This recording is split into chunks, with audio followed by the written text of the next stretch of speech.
Caner Universe, welcome to this week's segment on the cane Kai. And this week we're going to discuss the cane as the primary tool, its role when you're carrying a secondary tool like maybe a knife, maybe a firearm, maybe pepper spray for that matter. Before we jump in there, two things you want to do right off the bat is, if you're new to it or you've been watching a video and you've forgotten to do so, hit the subscribe button and hit that little bell icon so that you're notified and you don't miss anything. That's number one. And number two, avail yourself of that free resource. Now's the best time to do it. Just text the letters CCC to 305-745-7839. In less than 24 hours, we will jump on a call with you and you can ask away all questions regarding cane training. Where do you start first? What do you do now? Oh, I want to teach it. I love this stuff. Let's talk canes, whatever it is that all your questions that you want answered, so that from the onset, hopefully, doesn't matter if you've been out there watching video for 2 years, go ahead and reach out, request a call, because you're going to get clear on it once and for all, so you stop wasting time on missionless training. So, listen, it's about a lot of you're firearm carriers, some of you train with other tools. What's the role of the cane there? And in particular, when you're coming in contact and maybe somebody's trying to wrestle this from you. We got great feedback from last week's video on cane retention. So I want to elaborate a little bit on that. But the whole idea, here's the first concept. If you're carrying several tools, one of the first things that we want to do is we don't want to have to be thinking about things under the stress and duress of the moment when that adrenaline is pumping and it interferes with your decision-making process. We don't want that. So what do? You determine from the onset, where are you going to be carrying your keys? Where am I going to be carrying my wallet? Where is my knife is going to go here, my firearm, I'm carrying it, and it always goes same spot all the time.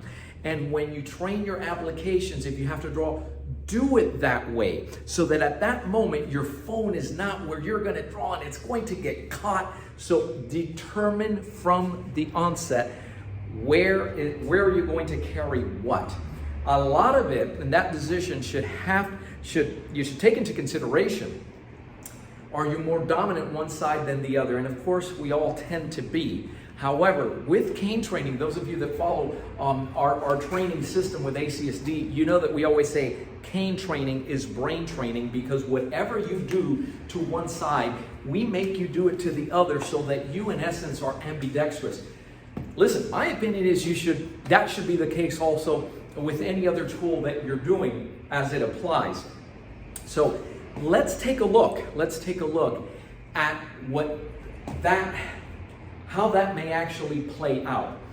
Decide from the onset that which hand you're going to be carrying that cane, because if I am most dominant and I like to draw here from my right side, and I'm using that cane on my right side, this is of course assuming that you don't need it. If you need this, you don't need it medically to ambulate. Okay, to ambulate. So if I'm just carrying this cane because just in case I don't really, have an injury that I'm favoring, but I'm going to carry this on my left side if this is how I feel. So I run into a situation. If he was good enough to do that, then I'm going to go ahead and draw. By the way, this is from my great friend, Grandmaster Bram Frank. Check out Bram Frank Knives.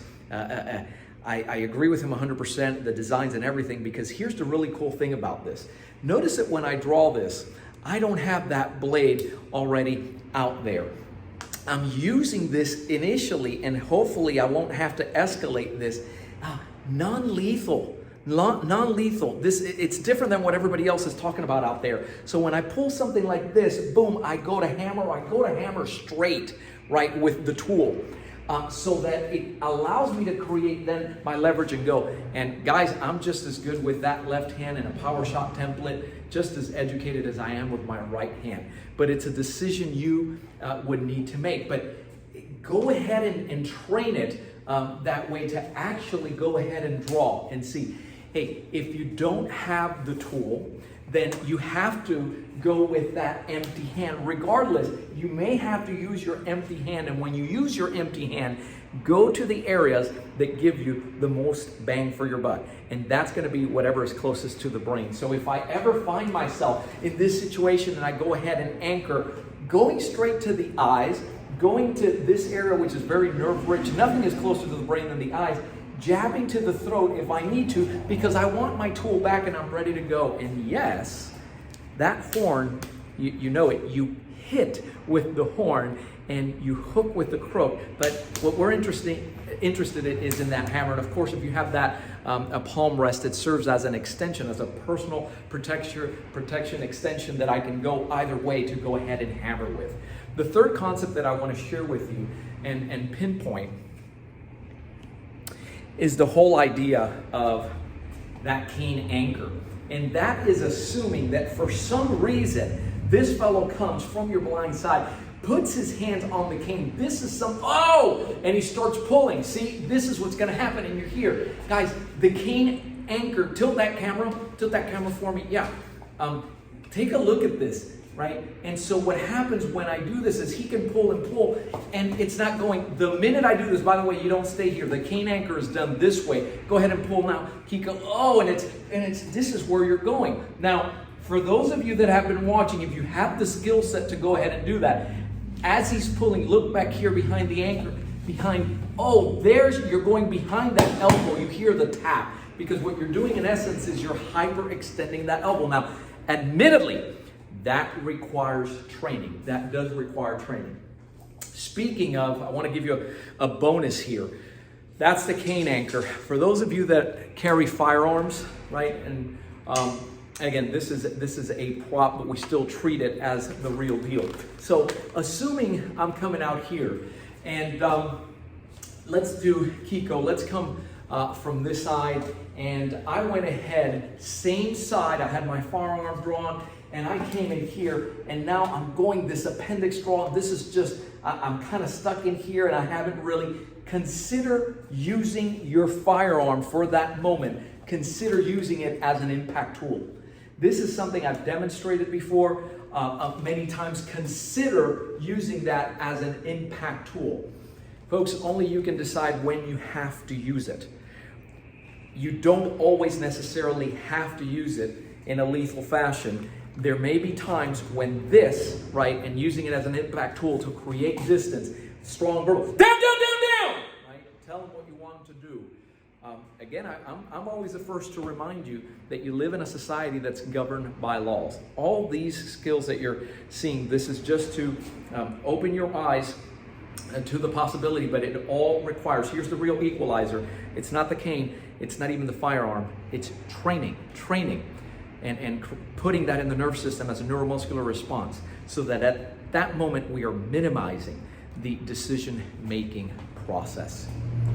Very good. And so, speaking of training, here again, nothing left to do but to go ahead and text, and let's have a conversation if these things are appealing to your common sense and they resonate with you.